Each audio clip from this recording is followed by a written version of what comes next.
너는 베드로이다. 내가 이 반석 위에 내 교회를 세우리니 저승의 세력도 교회를 이기지 못하리라.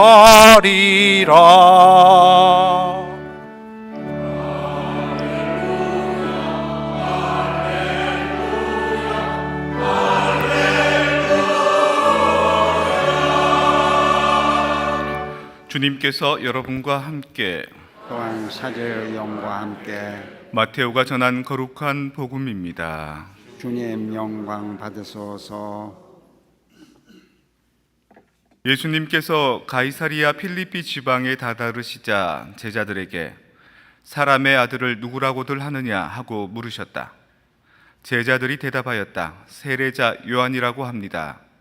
그러나 어떤 이들은 엘리야라 하고 또 어떤 이들은 예레미야나 예언자 가운데 한 분이라고 합니다.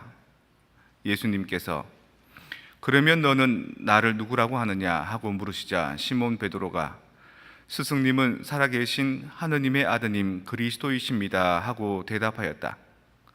그러자 예수님께서 그에게 이르셨다. 시몬 바르요나야, 너는 행복하다. 살과 피가 아니라 하늘에 계신 내 아버지께서 그것을 너에게 알려주셨기 때문이다. 나 또한 너에게 말한다. 너는 베드로이다. 내가 이 반석 위에 내 교회를 세울 터인즉 저승의 세력도 그것을 이기지 못할 것이다. 또 나는 너에게 하늘나라의 열쇠를 주겠다. 그러니 내가 무엇이든지 땅에서 매면 하늘에서도 매일 것이고 내가 무엇이든지 땅에서 풀면 하늘에서도 풀릴 것이다. 그런 다음 제자들에게 당신이 그리스도라는 것을 아무에게도 말하지 말라고 분부하셨다. 주님의 말씀입니다. 그리스도님 찬미합니다.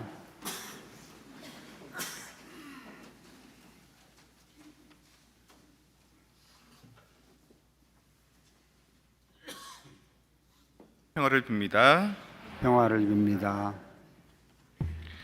오늘 독서와 복음의 핵심 언어, 핵심 단어는 무엇일까요? 열쇠입니다. 열쇠.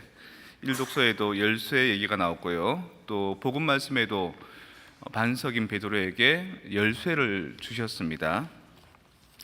삶의 열쇠, 삶은 사방이 막힌 방, 그 가운데 조그마한 문을 찾아 그곳을 열고 나가는 것이 바로 삶. 그 문의 빗장을 열기 위해서는 거기에 맞는 열쇠가 필요해. 나의 게으름으로 우울하고 막막한 때엔 근명과 성실의 열쇠로 삶을 타게 하고, 갈등과 상처의 벽에 둘러싸여 모두가 등을 돌릴 때엔 겸손과 용서의 열쇠로 상대의 마음을 열고 들어가야 되니, 인생은 언제나 그에 맞닿는 삶의 열쇠를 통해 풀어가야 하는 것.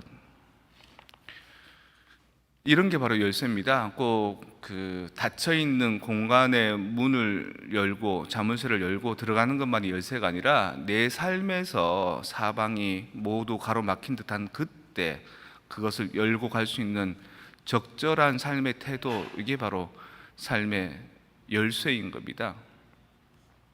저도 열쇠가 한 두 개 있습니다. 하나는 자동차 열쇠, 하나는 성당 마스터키.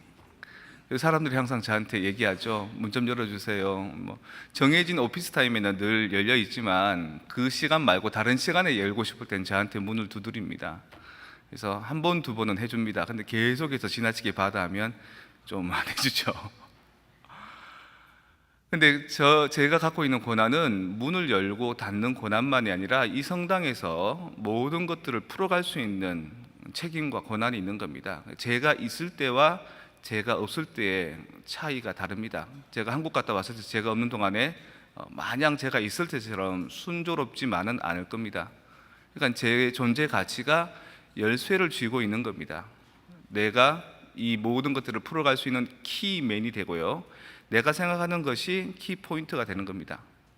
여러분들도 그래야 됩니다. 여러분들 삶에서 막막할 때 가장이 나서서 그 삶의 열쇠를 쥐고 열 수 있는 능력과 노력과 헌신을 가지고 있어야죠.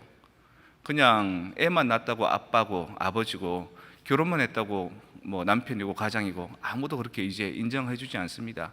그래서 남자들이 위신이 떨어진다, 가장이 위신이 떨어진다, 그거는 여권이 신장되거나 자식들이 예의가 없어서 많이 아닙니다. 물론 그 역할도 좀 있겠지만 그 아빠가, 그 가장이 그 다음 역할을 못할 때 떨어질 수밖에 없는 겁니다.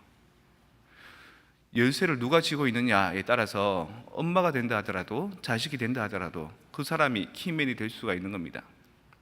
여러분은 여러분 삶의 키맨입니까? 여러분이 없으면 모든 것이 안 돌아가는 삶의 주체입니까?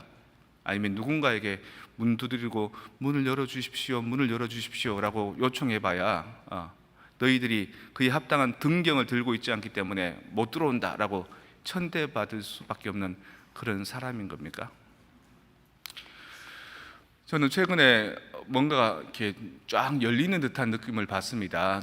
닫혀있던 문이 열린 듯한 느낌. 언제였냐? 제가 오자마자 장례미사를 이제 지난주 목요일날 했는데요. 그때 남편은 이제 한인이시죠. 근데 아내가 이제 멕시코계의 미국인입니다. 막막한 거죠. 장례를 어떻게 치러야 될지, 또 장례를 아주 성대하게 치를 수 있는 그런 자산도 풍부히 갖지 않고 성당에 이렇게 기댔습니다. 성당에 린온한 겁니다. 성당에서 우리 연령회장님과 연령회에서 정성껏 준비해 주시고 또 주변에 레지오 마리의 봉사자들이 계속 그분 위해서 임종하기 전까지 방문하고 기도해 주고, 그리고 장례 미사가 아주 거룩하게 잘 치러졌습니다.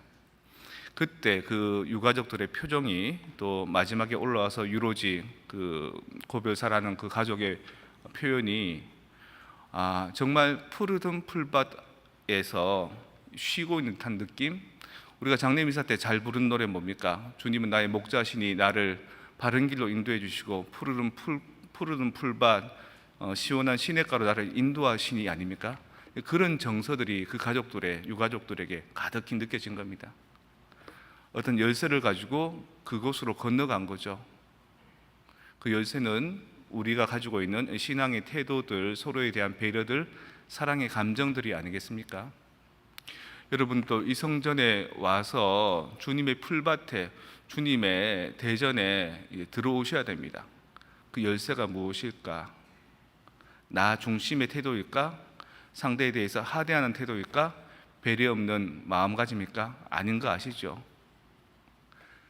겸손하고 낮은 자세로, 그리고 겸허하고 공손한 자세로 하느님을 사랑하고 이웃들을 내 몸처럼 여겼을 때, 그때 우리는 그 푸르른 풀밭에 주님의 대전에 같이 거할 수 있는 겁니다. 노래만이 아니라.